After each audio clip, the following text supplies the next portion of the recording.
Bismillahirrahmanirrahim. Assalamualaikum warahmatullahi wabarakatuh. Bismillah, alhamdulillah, wassalatu wassalamu ala habibillah Sayyidina Muhammad ibn Abdillah wa ala alihi wa sahbihi wa mawalah. Allahumma rabbi syrah lana sudurana wa yassir lana umurana wahlul 'uqdatam min alsinatina yafqahu aqwalana. Allahumma faqqihna fid din wa 'allimna at-ta'wil. Allahumma alhimna marashida umurina wa a'idhna min syururi anfusina birahmatika ya rabbal alamin. Walhamdulillahi rabbil alamin. Ahlan kepada sahabat-sahabat semua. Apa khabar dan selamat tengah hari. Kita bertemu dalam pertemuan Sejarah Mekah siri yang ke-10 bersama dengan saya Umar Aziz.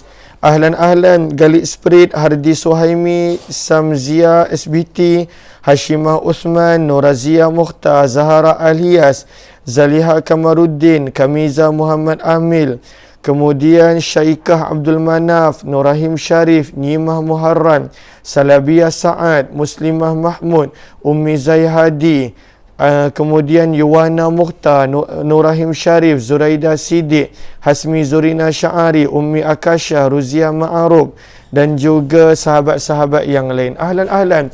Waalaikumsalam warahmatullahi wabarakatuh kepada semua yang memberi salam. Apa kata kita mulakan pertemuan kita dengan sama-sama kita perbetulkan dahulu niat.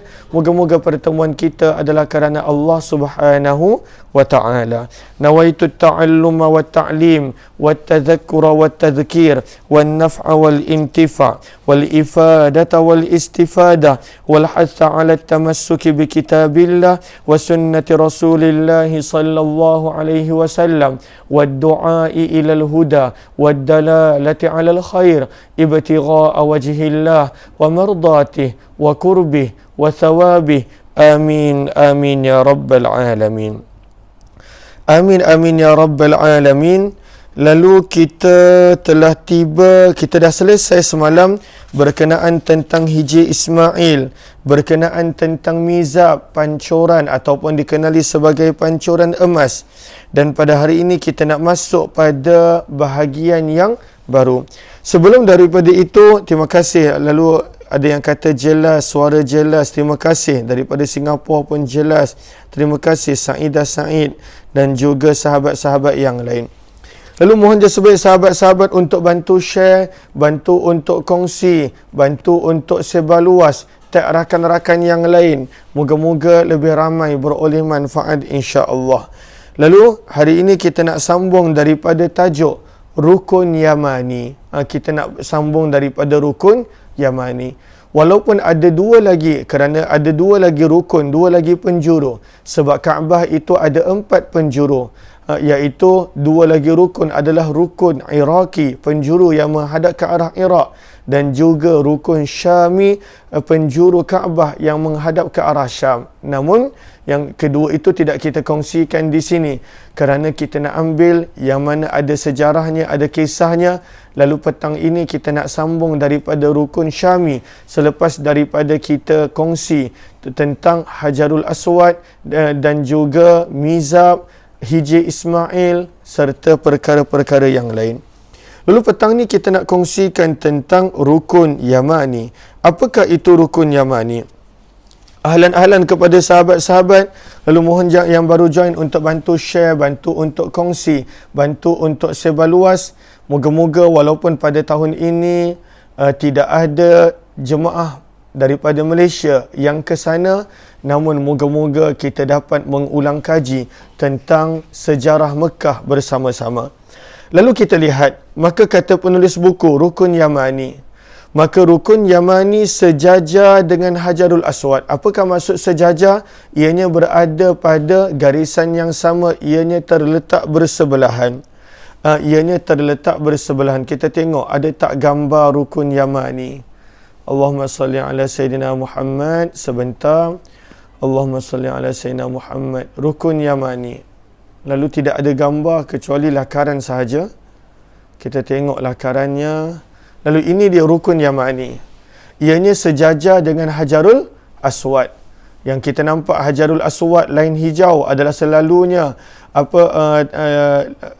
tempat kita bermula tawaf dan kita mengakhiri tawaf. Lalu sebelumnya ada rukun Yamani. Okey.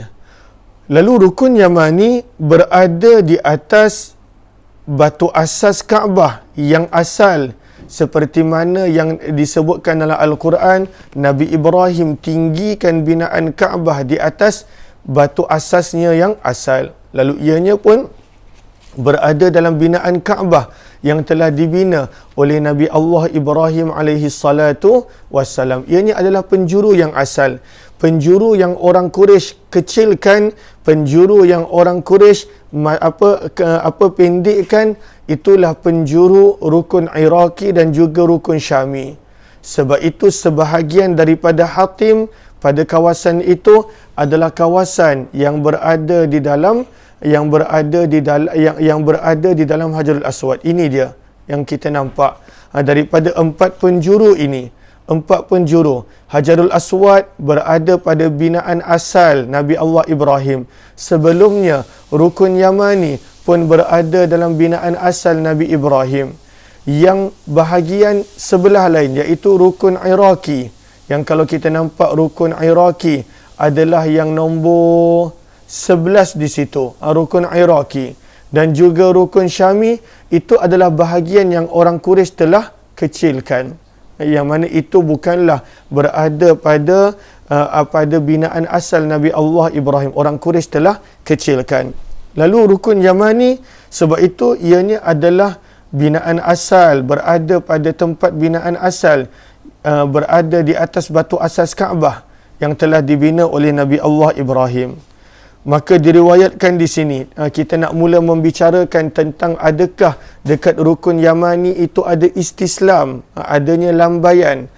Maka disebutkan di sini, diriwayatkan daripada Abdullah bin Abbas bahawa Nabi SAW hanya melakukan istislam, maksudnya mengangkat tangan ataupun melambai kepada Hajarul Aswad dan rukun Yamani sahaja.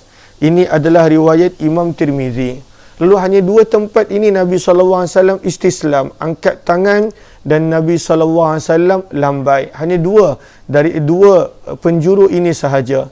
Dekat rukun Iraqi tak ada istislam. Dekat rukun Syami tidak ada istislam. Hanya istislam itu ada pada rukun Yamani dan juga pada penjuru Hajarul Aswad. Hadis riwayat Tirmizi. Lalu menurut salah seorang daripada ulama yang terkenal, Fairuz Abadi, menyalami Hajarul Aswad adalah dengan mengusapnya, baik menciumnya ataupun menyentuh dengan tangan. Lalu sebab itu kita nampak dekat Hajarul Aswad kita akan lambai dan kemudian kita kucup tangan kita. Lalu di Hajarul Aswad pun begitu. Dan dalam mazhab Imam Syafi'i, kata Imam Ibn Hajar Al-Asqalani, sunnah juga untuk dilakukan begitu pada rukun Yamani. Sunnah juga dilakukan begitu. Wa yustahab, dan digalakkan. Lalu pada waktu itu dilambai pada Hajarul Aswad, dan pada waktu itu dikucup akan tangan tersebut pada rukun Yamani dan juga Hajarul Aswad.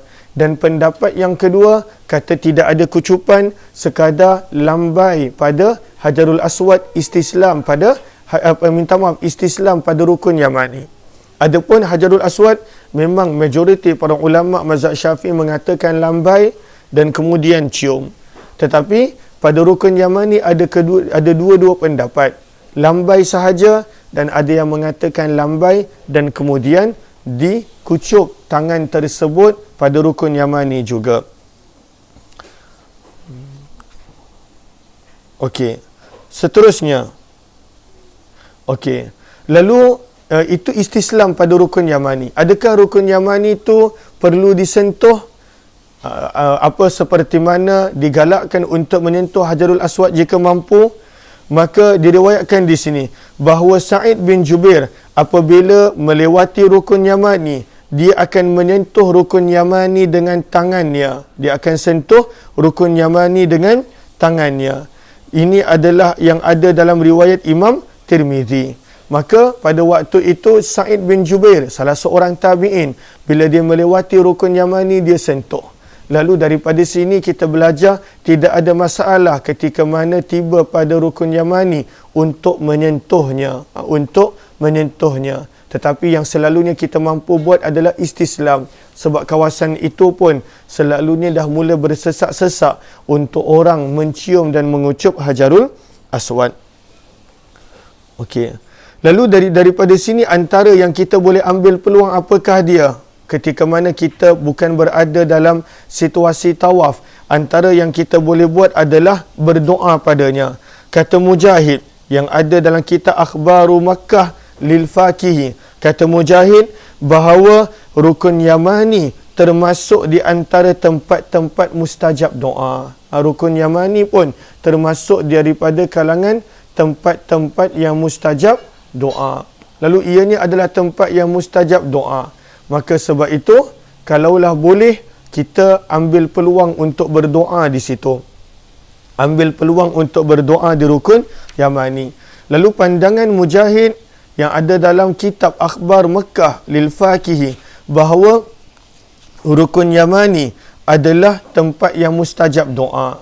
Lalu digalakkan untuk berdoa di situ. Cumanya waktu kita tawaf, sebaik-baiknya kita selesaikan tawaf dahulu.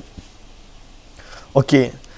Di antara rukun Yamani dan juga Hajarul Aswad, ketika mana kita dah sampai pada rukun Yamani, nak menuju ke Hajarul Aswad untuk tawaf, maka sebenarnya ada doa dia. Dan doa ni kebanyakannya kita baca. Lalu apakah doanya? Maka doanya, Allahumma salli ala Sayyidina Muhammad. Okey. Lalu Nabi SAW ketika mana berada di antara dua rukun, maksudnya penjuru ini, iaitu rukun Yamani dan juga Hajarul Aswad, maka Nabi SAW akan membaca doa Rabbana atina fid dunya hasanah wa fil akhirati hasanah wa qina adzaban nar. Lalu Nabi akan baca berterusan doa itu ketika mana melewati rukun Yamani dan dalam perjalanan menuju ke Hajarul Aswad. Lalu sebab itu sunnah di antara rukun Yamani dan Hajarul Aswad membaca doa Rabbana atina fid dunya hasanah wa fil akhirati hasanah wa qina adzaban nar. Hadis riwayat Imam Abu Daud pada bab yang berkaitan tentang manasik haji. Lalu riwayat Abu Daud, riwayat yang ke-1892. Lalu baca Rabbana atina fid dunya hasanah wa fil akhirati hasanah wa qina adzaban nar. Allahumma salli ala Sayyidina Muhammad. Okay. Lalu ketika mana kita nak lintas, kita berada di antara garisan biru dan hijau tersebut, waktu tawaf, maka kita baca doa Rabbana atina fid dunya hasanah wa fil akhirati hasanah wa qina adzaban nar. Okey, lalu ini doa dia. Dan kita hafal doa ni. Kita minta pada waktu itu kebaikan dunia, kebaikan akhirat, dan kita minta pada waktu itu diselamatkan daripada azab api neraka. Kita boleh nampak hadis riwayat Abu Daud, hadis riwayat Ahmad, dan juga ada diriwayatkan oleh Imam Baghawi dalam kitab beliau Syarhus Sunnah. Lalu ini adalah antara doa dia yang Nabi SAW baca ketika mana sebentar. Okey. Ketika mana baginda Nabi SAW melewati di antara rukun Yamani dan juga Hajarul Aswad.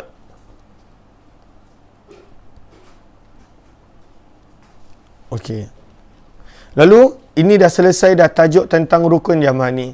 Dan daripada riwayat Mujahid, maka ianya juga adalah antara tempat yang mustajab doa. Kita nak berdoa dekat Multazam susah. Kita nak berdoa dekat Hajarul Aswad susah. Maka antara tempat yang juga kita boleh berdoa, mengikut pandangan Mujahid, adalah berdoa pada rukun Yamani. Berdoa dekat rukun Yamani. Kemudian dibawakan tajuk bahawa berdoa di antara rukun Yamani dan juga Hajarul Aswad juga adalah mustajab. Maka disebutkan di sini tajuknya doa antara doa bukan di antara rukun Yamani dengan Hajarul Aswad. Doa di antara Hijr Ismail dan juga rukun Yamani. Yang mana sebelum sampai pada rukun Yamani kita akan melewati Hijr Ismail dahulu, lalu berdoa di antara Hijr Ismail dan rukun Yamani adalah mustajab. Maka disebutkan di sini Allahumma salli ala Muhammad, antara keduanya iaitu antara Hijr Ismail dan rukun Yamani merupakan salah satu tempat mustajab untuk berdoa. Lalu sebenarnya kawasan itu pun adalah kawasan yang mustajab doa. Diriwayatkan bahawa Qasim bin Muhammad dalam tawafnya apabila berada di antara Hijr Ismail dan rukun Yamani akan berdoa kepada Allah Subhanahu wa taala. Demikianlah juga diriwayatkan daripada Umar bin Abdul Aziz, daripada Nafi' bin Jubair, yang mana mereka akan berdoa ketika mana melewati Hijr Ismail dalam perjalanan menuju ke rukun Yamani. Lalu ini ada dalam kitab, dalam riwayat Akhbar Makkah. Akhbar maksudnya sejarah. Akhbar Makkah lil fakihi. Lalu inilah juga antara tempat-tempat mustajab di antara Hijr Ismail ataupun Al-Hatim ketika mana menuju ke rukun Yamani. Lalu dekat rukun Yamani pun mustajab, dekat Multazam pun mustajab, begitu juga dekat bawah Mizab pun mustajab. Dan ini adalah antara tempat yang selalunya kita tak beri perhatian. Di antara Hijr Ismail Hatim menuju ke rukun Yamani, ada juga pandangan para ulama yang mengatakan ianya adalah tempat yang mustajab. Seperti mana yang diriwayatkan daripada amalan Umar bin Abdul Aziz, khalifah daripada kalangan Banu Umayyah, dan juga daripada amalan Nafi' bin Jubair, dan juga amalan daripada Qasim bin Muhammad. Ahlan-ahlan kepada sahabat-sahabat yang baru join, lalu mohon jasa baik untuk bantu share, bantu untuk kongsi, bantu untuk sebar luas, dan juga tag rakan-rakan yang lain. Moga-moga lebih ramai yang beroleh manfaat insya-Allah. Lalu kita telah selesai tentang rukun Yamani serta riwayat-riwayat sejarah yang ada padanya. Kita telah selesai berkenaan tentang di antara doa di antara rukun Yamani dan Hajarul Aswad, dan juga amalan yang digalakkan untuk berdoa di antara Hijr Ismail menuju ke rukun Yamani. Tajuk yang seterusnya, kita nak mula masuk tentang Syadzarwan. Apakah itu Syadzarwan? Lalu Syadzarwan ejaannya Shin Alif Zal Ra Waw Alif Nun. Shin Alif Zal Syadzarwan, Ra Waw Alif Nun. Ataupun selalunya ejaannya adalah SYA Syadzarwan, kemudian ZARWAN, Syadzarwan. Apakah Syadzarwan? Maka Syadzarwan adalah batu-batu yang kita boleh nampak ni. Sebentar.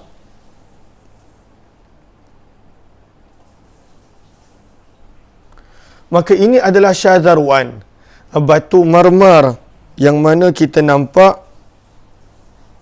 Lalu batu marmar yang mana kita nampak tempat yang mana terkeluar sedikit daripada binaan Kaabah, dan padanya adanya ikatan untuk Kaabah. Aisyah, sini. Sini Aisyah. Kenapa? Naik atas, okey. Okey, lalu itu adalah Syadzarwan. Ini adalah Syadzarwan. Okey. Lalu Syadzarwan ini kita nak tengok dulu. Kita nampak kat situ ada besi-besi yang mana Allahumma salli ala Sayyidina Muhammad. Lalu tadi saya panggil Aisyah, sebenarnya anak saya. Dia seorang-seorang tadi. Dia turun naik tangga. Lalu itu yang panggil dia kalau dia ada apa-apa. Okey. Lalu Syadzarwan. Okey. Lalu Syadzarwan, apakah Syadzarwan? Lalu Syadzarwan kita boleh katakan ianya adalah bahagian yang terkeluar daripada binaan Kaabah. Ianya terkeluar daripada binaan Kaabah. Tetapi sebenarnya, Allahumma salli ala Sayyidina Muhammad, Shah Zarwan ini sebenarnya adalah sebahagian daripada Kaabah. Dia sebahagian daripada Kaabah. Sebab itu disebutkan di sini, Shah Zarwan ini berada dalam bahagian bangunan yang berbentuk melengkung di bawah dinding Kaabah. Dinding Kaabah lebih ke dalam, ianya melengkung keluar. Okey, dan ia dikira daripada sebahagian daripada Kaabah. Sebab itu kalaulah sahabat-sahabat perasan sebentar, lalu sebenarnya ini adalah sebahagian daripada Kaabah. Sebahagian daripada Kaabah. Lalu sebab itu kita nampak, Allahumma salli ala Sayyidina Muhammad, yang tak ada Shah Zarwan hanyalah bahagian pintu Kaabah sahaja, tak ada Shah Zarwan. Kita nampak dekat bahagian pintu Kaabah, tak ada gambar dia kat sini. Lalu dekat kawasan pintu Kaabah tidak ada Shah Zarwan. Bahagian yang lain ada Shah Zarwan. Cumanya bahagian pintu Kaabah dia tidak ada Shah Zarwan.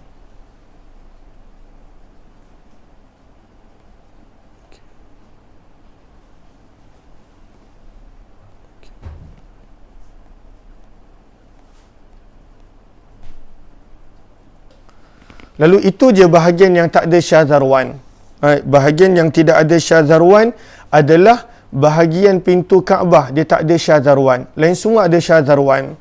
Lain semua ada Shah Zarwan. Lalu ianya bahagian yang mana tak ada Shah Zarwan adalah bahagian pintu Kaabah sahaja. Allahumma salli ala Sayyidina Muhammad wa ala Sayyidina Muhammad. Sebab itu kata pandangan penulis buku, sebetulnya Shah Zarwan ini merupakan bahagian daripada Kaabah juga. Ianya adalah sebahagian daripada Kaabah. Kenapa? Sebab ianya telah dibina di atas binaan Kaabah Nabi Allah Ibrahim.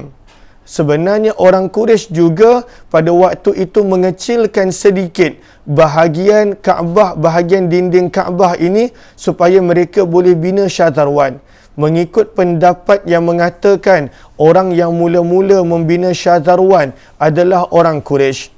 Maka pada waktu itu mereka kurangkan daripada kelebaran bahagian dinding Kaabah. Lalu mereka kurangkan. Maka pada waktu itu dibina Shah Zarwan. Ada yang mengatakan yang bina Shah Zarwan bukan Quraisy. Yang membina Shah Zarwan adalah adalah Abdullah bin Zubair ketika mana beliau menjadi khalifah. Lalu yang membina Shah Zarwan adalah Abdullah bin Zubair. Orang Quraisy mereka kecilkan sedikit bahagian dinding Kaabah daripada binaan asal Nabi Allah Ibrahim, mereka kecilkan sedikit. Maka pada zaman Abdullah bin Zubair beliau bina Shah Zarwan.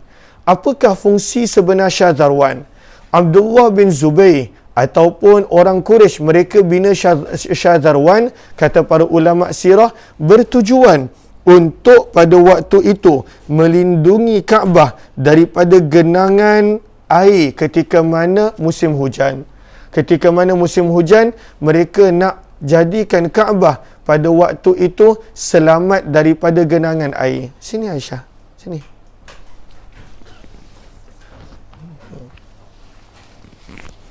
Allahumma salli ala sayyidina Muhammad. Itu Kaabah. Nampak Kaabah? Nampak Kaabah? Lalu Kaabah ni Kaabah. Nampak kan? Nak pergi Kaabah tak? Nak kan? Okay, nanti kita pergi Okey. Lalu ini adalah Shah Zarwan. Cumanya bahagian yang tak ada Shah Zarwan kita nampak adalah bahagian pintu Kaabah. Di situ tidak ada Shah Zarwan. Sebentar. Okey. Okey. Lalu ini adalah Shah Zarwan. Okey. Lalu apakah tujuan dibina Shah Zarwan oleh Abdullah bin Zubair? Setengah riwayat mengatakan oleh orang-orang Quraisy, tujuannya yang pertama adalah untuk menyelamatkan bahagian Kaabah daripada banjir ketika mana hujan. Sebab Kaabah terletak di lembah. Lalu bila hujan pada zaman dahulu, ianya bergenang pada waktu itu air. Bergenang di kawasan itu air. Yang kedua, Shah Zarwan dibina adalah supaya boleh mengikat tali kelambu Kaabah. Lalu sebab itu kita nampak ada padanya besi-besi tadi, tempat untuk mengikat akan tali Kaabah. Lalu itu adalah antara tujuan dibina Syahzarwan padanya. Tujuan yang ketiga, dibina Syahzarwan oleh Abdullah bin Zubair, kata para ulama sirah, adalah supaya nak menjadikan kiswah pada waktu itu selamat. Ketika mana musim kemuncak, lalu orang-orang berasak-asak sehingga mengoyakkan kelambu Kaabah. Lalu orang bila berasak-asak waktu tawaf dan sebagainya, maka pada waktu itu nak selamatkan akan kiswah dan juga nak selamatkan akan dinding Kaabah daripada geseran-geseran manusia yang mana boleh merosakkan kiswah dan sebagainya. Maka pada waktu itu, itulah juga antara tujuan Syahzarwan dibina oleh Abdullah bin Zubair radhiyallahu taala anhu. Radhiyallahu taala anhu. Maka ini adalah Syahzarwan. Kemudian Allahumma salli ala sayyidina Muhammad. Okey, lalu kali terakhir batu-batu Syahzarwan ini ditukar, kata penulis buku, adalah pada tahun 1417 Hijrah. 1417 Hijrah. Lebih kurang 25 tahun, 1417, lebih kurang 25 tahun yang lalu, pada zaman pemerintahan Raja Fahad bin Abdul Aziz. Maka itu adalah antara yang latest pertukaran batu-batu Syahzarwan. Seterusnya, kita nak menceritakan tentang dalam Kaabah. Bagaimanakah gambar dalam Kaabah? Aisyah pernah tengok dalam Kaabah? Tak pernah kan? Okey, lalu kita nak ceritakan tentang dalam Kaabah. Okey.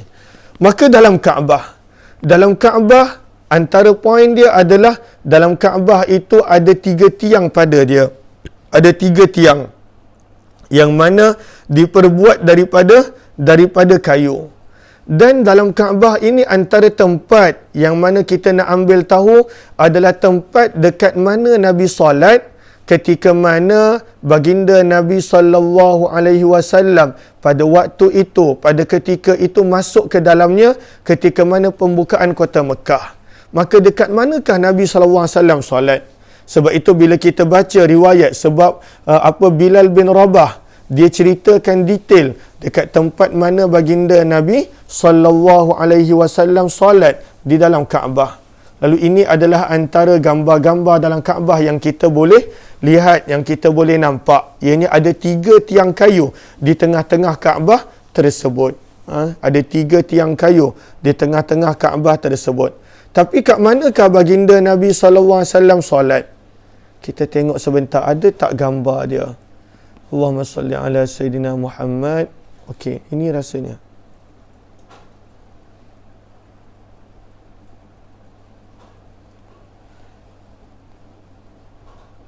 Okey.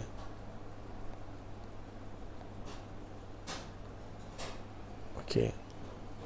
Lalu ini adalah dekat tempat Nabi solat. Sebab dalam riwayat yang ada dekat tempat Nabi solat ketika mana pembukaan kota Mekah, Nabi SAW minta masuk ke dalam Baitullah, maka dibukakan pada waktu itu pintu Baitullah. Diriwayatkan daripada Abdullah bin Umar, hadis riwayat Bukhari, diriwayatkan daripada Abdullah bin Umar bahawa baginda Nabi SAW ketika mana baginda masuk ke dalam Kaabah, lalu baginda berjalan terus dengan muka menghadap dinding di hadapan baginda sehingga pintu Kaabah berada di belakang baginda dan jarak antara baginda dengan dinding Kaabah di hadapan baginda hanya sekitar 3 hasta. Lalu Nabi SAW solat di situ seperti mana yang diriwayatkan oleh Bilal, iaitu tempat Nabi SAW solat. Maka itu adalah tempat Nabi SAW solat dalam Kaabah. Ketika mana pembukaan kota Mekah, yang masuk bersama Nabi dalam Kaabah hanya 2 orang, iaitu Bilal bin Rabah radhiyallahu anhu dan juga Usamah bin Zaid radhiyallahu taala anhu. 3 orang masuk dalam Kaabah, Nabi, Bilal bin Rabah dan juga Usamah bin Zaid yang kita dah belajar dalam kitab Ar-Rahiqul Makhtum. Lalu ini 3 orang yang masuk ke dalam Kaabah. Lalu daripada riwayat Bilal, maka Abdullah bin Umar mengatakan inilah tempat di mana baginda Nabi SAW solat ketika mana pembukaan kota Mekah. Ketika mana pembukaan kota Mekah. Kita nak tengok gambar lain tentang apakah yang ada di dalam Kaabah. Okey. Inilah contohnya lakaran tentang apa yang ada di dalam Kaabah daripada tiang-tiang, babu taubah dan sebagainya. Okey. Kemudian apakah lagi cerita-cerita di dalam Kaabah? InsyaAllah kita akan sambung esok insyaAllah. Lalu terima kasih kepada sahabat-sahabat yang bersama. Kita jumpa esok jam 2.15 dan kemudian pada waktu petang nanti kita jumpa jam 6 petang dalam program Hamba Ilahi. Kepada yang kali pertama join join Telegram channel Kuliah Umar Aziz. Moga-moga bermanfaat. Lalu jemput join Telegram channel Kuliah Umar Aziz. Wabillahi taufiq wal hidayah. Assalamualaikum warahmatullahi wabarakatuh. Terima kasih kepada sahabat-sahabat semua. Moga-moga bermanfaat pertemuan kita pada petang ini insya-Allah. Bye-bye semua. Assalamualaikum. Assalamualaikum.